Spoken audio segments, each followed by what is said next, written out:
क्या वजह है, क्या मामला? हाँ भाई, क्या नाम है आपका? क्या नाम है आपका? नहीं बस क्यों आती है गाली पट्टी? जो कश्मीर में पहलगाम में आतंकवाद हुआ था उसके खात्मे के लिए बस। अच्छा, क्या कहेंगे पूरे मामले को लेकर? काली पट्टी किस लिए बांधी? सिर्फ आतंकवाद। जी, क्या नाम है आपका? शाकिर हुसैन हूँ, मैं नगर अध्यक्ष हूँ व्यापारी सुरक्षा फोरम का। इस समय यहाँ पर नमाज पढ़ने आए हैं, क्या कहेंगे जो कुल गाँव में जो ये हमला बहुत दुखद हमला है और ये पूरी इंसानियत के ऊपर हमला है। किसी भी एक निहत्थे इंसान का कत्ल पूरी इंसानियत का कत्ल है। हम इसका पुरजोर विरोध करते हैं और दिल से दुख है हमें कि हमारी बहनों के सामने उनका सुहाग उजाड़ दिया गया। इसकी उन आतंकवादियों को ऐसी सजा मिलनी चाहिए कि वो आतंकवादियों की नस्लें भी याद रहें। जिस तरह से बच्चे भी वहाँ से डरे और सहमे आए हैं वापस, क्या कहेंगे? इस तरह से मोदी जी ने भी जल को समझौता जब रद्द किया है। बिल्कुल सारे समझौते बिल्कुल खत्म कर देने चाहिए और उन पर बहुत भयानक वाला हमला होना चाहिए। बहुत सही समय है ये आतंकवादियों को सबक सिखाने का और उनका आकाओं को भी सबक सिखाने का, जो भी इन आतंकवादियों का समर्थन करते हैं। जो देश भी हो, क्या है वो पाकिस्तान क्यों ना हो, बिल्कुल नष्ट नाबूद कर देना चाहिए। ये बहुत अच्छा टाइम है इस वक्त, क्योंकि उन्होंने हमारी बहनों के सामने उनका सुहाग उजाड़ा है। काली पट्टी का भी आह्वान किया था कि काली पट्टी बांधे या न बांधे, मगर दुख सबको है, विरोध तो सभी कर रहे हैं। जी, क्या नाम है आपका? मेरा नाम जिया है। आज नमी की नमाज हुई है जो कुलगाम में, जो पहलगाम में जो हुआ है, जो हिंसा हुई, लोगों को मारा गया, क्या कहेंगे पूरे आतंकवादी? वहाँ सर हमारे 28-27 लोग हमारे शहीद हुए हैं हमारे देश के। बहुत दुखद की घड़ी है। और हमारे आज जुमा मस्जिद में क्या सारी संभल की जितनी मस्जिदों में है, हमने सब में ऐलान करवा दिया था ये उनके लिए दुआ होनी चाहिए। दुआ की गई है? हाँ, सब में, सब मुसलमानों में। और हिंदुस्तान का 85% में 100% को नहीं कह रही 85% जो सुन्नी विचारधारा के लोग हैं वो हिंदुस्तान के साथ खड़े हैं।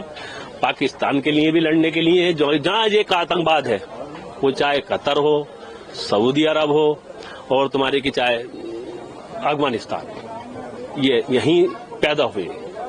और सबसे ज्यादा जो मतलब कहने का मदद देता है वो सऊदी अरब देता है पाकिस्तान को। वो मदद देना बंद कर दे, आतंकवाद खत्म। जिस तरह से जल का समझौता भी रद्द किया है, पूरे देश भारत के साथ खड़े हैं, क्या कहेंगे? जी, पूरे देश भारत के साथ खड़े हुए, जितने भी देश हैं सब देश हाँ भारत के साथ खड़े हुए हैं। पाकिस्तान के साथ खड़े ना हो ये देश, जितने जितने देश में मैं गिना रही हूँ, ये पाकिस्तान से कंडम कर दें, मतलब कहने का आतंकवाद खत्म हो जाएगा। अंदर भी मतलब 15% कट्टरबंदी ऐसे हैं, कट्टरबंदी विचारधारा के लोग जो मतलब ये है कहने का वो नहीं मानते। उनके लिए भी है, सारे कारोबार गवर्नमेंट उन्हें देती है। जो 85% सूफी विचारधारा के लोग हैं, ना तो उनके पास कोई कारोबार है, ना उनके पास कोई नौकरी है, ना उनके पास कोई चीज है, ना उनसे कोई पूछा जाता क्या है। जी, क्या नाम है आपका? मुजम्मिल हयात खान। जी, जो पहलगाम में जो आतंकवादियों ने हमला किया, कहेंगे? निहायत ही अफसोस और दर्दनाक बात है। हमारे मजहब में है एक बेगुनाह का कत्ल करना पूरी इंसानियत का कत्ल करना। उनको सबक मिलना चाहिए और इस दुख की घड़ी में पूरा हिंदुस्तान मोदी जी के साथ खड़ा हुआ है और वो हमें पता है इसका अच्छा बदला लेंगे।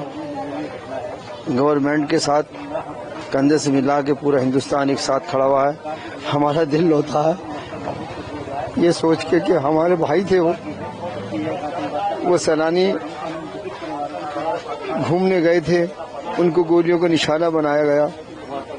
बड़े अफसोस के साथ कहना पड़ रहा है किसने इस साजिश अंजाम दी, वहां तक पहुंचना चाहिए और इसका पर्दाफाश करना चाहिए। ऐसा क्यों हुआ, हमारे हिंदुस्तान के बेगुनाह को क्यों कत्ल किया गया।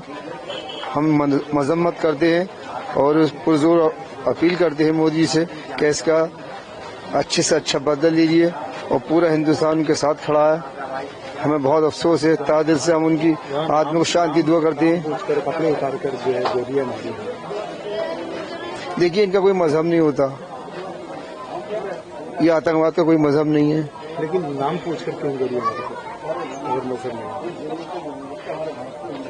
ये इनका कोई दीन धर्म नहीं है। ये कुछ भी कर सकते हैं, कुछ भी कह सकते हैं। इनका तो टारगेट ही है, दहशतगर्दी रहती है, दहशत फैलाना रहती है, और उसका हमारा हिंदुस्तान मुंह तोड़ जवाब देगा।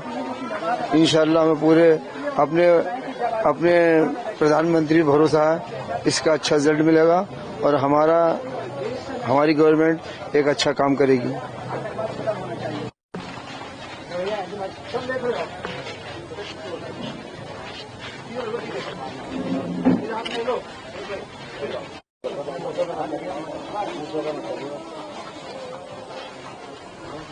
रास्ता तो होगा अभी तो नहीं खत्म होना चाहिए। कार्रवाई होनी चाहिए। और जो घटना जो हुई है बहुत ही खतरनाक है और इसके लिए पूरा देश जो है हिल गया है। और मैं अपनी सेंट्रल गवर्नमेंट से ये रिक्वेस्ट करता हूँ कि यहाँ जो लोग मरे हैं उन्हें कम से कम 25 लाख रुपये का मुआवजा दिया जाए, जो जख्मी उन्हें 10 लाख रुपये दिया जाए और हमारे देश को आतंकवाद मुक्त कराया जाए। आतंकवादी घटना के लिए वो लगातार देखने के लिए यहाँ पर जो मिल रहा है, यहाँ जो नमाजी हैं उनसे और जिन लोगों ने ये काम किया है उन्हें सख्त से सख्त सजा देनी चाहिए और जो लोग इस हादसे में मारे गए हैं शहीद पालन पोषण कर सकें और जख्मी जो है अपने इलाज करा सकें। सईद अख्तर इसराइली। यहाँ पे पहलगाम में जो हादसा हुआ है उससे पूरा देश हो रहा है, पूरा देश हिल गया है और हमने जामा मस्जिद में नमाज के बाद अल्लाह से ये दुआ की है, अल्लाह पाक हमारे देश से इस आतंकवाद का खात्मा करे जिससे हमारा देश खुशहाल हो। और हमने देश की सरकार से ये रिक्वेस्ट करता हूँ, मांग करता हूँ कि इन लोगों के हादसे में मारे गए लोगों को कम से कम 25 लाख रुपए दे और जख्मियों को 10 लाख रुपए दे। जो लोग इसमें मरे हैं वो अपने बच्चों का पालन पोषण कर सकें और जख्मी अपने इलाज करा सकें। ये हमें बहुत गुस्सा है और हमें बहुत तकलीफ है। हमें 3 दिन से हमारा दिल ही जानता है हमें कितनी तकलीफ है, क्योंकि हमारे देश ने बहुत बड़ा आज ये हमारे देश में बहुत बड़ा हादसा हुआ है। कश्मीर जो है हमारा बहुत फल फूल रहा था, खुशहाल था और जो इस घटना से बहुत देश हमारा हो रहा है। और हम इस अल्लाह से दुआ करते हैं कि हमारा आतंकवाद खत्म हो और हमारा देश खुशहाल हो। हम इसके लिए दुआ करते हैं ये जो ऐसी सजा मिलनी चाहिए जो आगे आइंदा कोई ऐसी हरकत न कर सके। क्या मांग है भारत सरकार से? भारत सरकार से ही मांगे आतंकवाद के खिलाफ सख्त से सख्त कदम उठाए और जो भी हो सके हम उनके लिए उनके साथ हैं।